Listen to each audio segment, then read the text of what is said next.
उत्तर प्रदेश की पूर्व मुख्यमंत्री बहन मायावती जी को लेकर बीजेपी भी इतना प्यार बरसा रही है, कांग्रेस पार्टी भी इतना प्यार बरसा रही है। अब इसके पीछे की क्या पॉलिटिक्स है, राजनीतिक विश्लेषक जुड़ते तो इस सवाल का जवाब मैं जरूर लेती। लेकिन सुप्रिया सुनील जी, राहुल गांधी 2013 में जयपुर के चिंतन शिविर में कहते हैं कि सत्ता जहर है, ये बात मेरी मां ने कहा। आज उनकी ओर से कहा गया कि मुझे सत्ता से प्यार नहीं है, लेकिन सारी की सारी कवायद तो सत्ता के लिए ही चल रही है ना।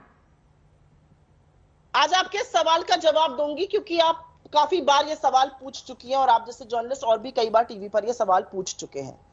1991 के बाद क्या कोई भी गांधी नेहरू परिवार से सत्ता में प्रधानमंत्री पद पर या किसी और पद पर रहा है? तो जब डिसइंटरेस्ट इन सत्ता कहा जाता है, इंटरेस्ट इन नेशन कहा जाता है, तो उसका यह मतलब होता है। आप सोच सकती है भाजपा में कोई भी ऐसा व्यक्ति है जिसके नाम पर चुनाव जीता जाए, जो इंडिया शाइनिंग को ध्वस्त करके दो बार यूपीए की सरकार बनाए और पद से चला जाए? आप सोच सकती है कि राहुल गांधी जी कहते हैं कि मैं इंटरेस्टेड नहीं हूं, लेकिन मैं क्योंकि आरएसएस की ट्रेनिंग अच्छी रहती है आधा सच और पूरा झूठ बोलने की, मैं एक सत्य सुधांशु जी से सटीक सवाल में पूछना चाहती हूं। आपने कहा हमारी सरकार थी, व्हाट अबाउटरी आप लोगों की के डीएनए में है।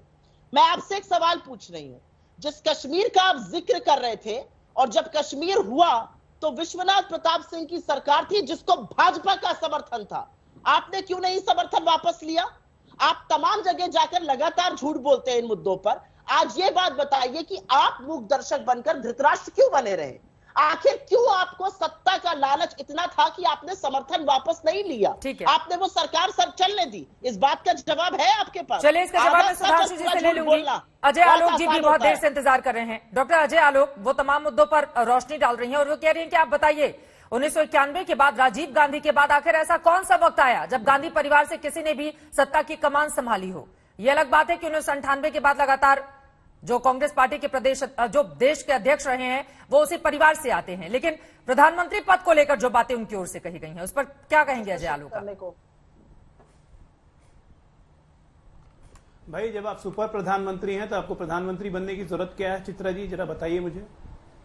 राहुल गांधी के 2-3 वक्तव्य हैं जिन पर मैं कुछ कहना चाहता हूं कि हिपोक्रेसी या हिंदी मतलब दोगलई, ये एक बिल्कुल अलग सीमा पे पहुंची हुई है। उन्होंने कहा कि काशीराम जी की बहुत इज्जत करता हूं, हालांकि उन्होंने मुझे बहुत नुकसान पहुंचाया, लेकिन उन्होंने दलितों को जागृत किया। तो ठीक है, आज उन्होंने स्वीकारोक्ति तो की कि काशीराम के आने के पहले जो दलित कांग्रेस पार्टी को वोट देता था उस दलितों को कभी कांग्रेस ने जागृत नहीं किया, सिर्फ दलितों का शोषण किया। राहुल गांधी के कहने का यही मतलब है। उन्होंने कहा कि इंस्टीट्यूशंस के बिना कॉन्स्टिट्यूशन नहीं होता है।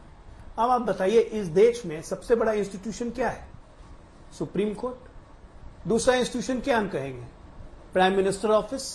तीसरा इंस्टीट्यूशन क्या कहेंगे? यूनिवर्सिटी। यूनिवर्सिटी में अफजल गुरु पार्लियामेंट हमले का दोषी, उसको फांसी होती है। अफजल भारत तेरे टुकड़े होंगे इंशाअल्लाह इंशाअल्लाह, राहुल गांधी सपोर्ट करते हैं। तो इंस्टीट्यूशन का मजाक किसने उड़ाया यूनिवर्सिटी लेवल पर? आ जाइए प्राइम मिनिस्टर ऑफिस। कैसे ऑर्डिनेंस फाड़ा था, प्राइम मिनिस्टर की क्या इज्जत की थी देन सिटिंग प्राइम मिनिस्टर की, ये पूरे देश को पता है। Dinner, prime minister Manmohan Singh का फेयरवेल डिनर छोड़ के बैंकॉक छुट्टी मनाने चले गए थे। एक्सप्लेनेशन दिया गया कांग्रेस पार्टी की तरफ से कि नहीं, प्रायर परमिशन के साथ गए थे। ये थी इंस्टीट्यूशन की इज्जत। तीसरी, सुप्रीम कोर्ट 1973 एएन रे को सुपरसीड किया। इतने ही पे नहीं माने, उसके बाद जस्टिस बेग को भी सुपरसीड करवाया गया, और तो और 1964 में नेहरू जी ने भी सुपरसीड किया था। तो ये हो गई इंस्टीट्यूशन की इज्जत कांग्रेस के द्वारा। तो भैया, जो इस पार्टी को ना इंस्टीट्यूशन की इज्जत रही है ना कॉन्स्टिट्यूशन की इज्जत रही है, इमरजेंसी में कॉन्स्टिट्यूशन में सेक्युलर घुसा दिया 1942 अमेंडमेंट के थ्रू, वो आज बैठ के यहां पे ज्ञानवर्धन कर रहे हैं कि इंस्टीट्यूशन के बिना कॉन्स्टिट्यूशन नहीं, और हम लोग उस पर डिबेट कर रहे हैं। जो आदमी खुद इंस्टीट्यूशन की इज्जत नहीं करता हो, जो आदमी खुद कॉन्स्टिट्यूशन की इज्जत नहीं करता, उसको क्या अधिकार है नेशनल टीवी पे या कहीं भी ये बयान देने का? बात यह है कि जल बिन मछली की तरह तड़प रहे हैं। 125 साल पुरानी पार्टी की यह हालत हो गई कि 1 साल से मायावती के आगे घिघिया रहे थे, अलायंस कर लो, अलायंस कर लो, अलायंस कर लो, और बहन जी इनको घास नहीं दे रही थी। ठीक है, और इस तरह से हंसने से नहीं होगा, क्योंकि देश आप पे हंस रहा है, और उसके ऊपर आके इस तरह से वक्तव्य देना, ये शर्मिंदगी की पराकाष्ठा है, जो है ही नहीं, इनमें शर्म बची हुई है।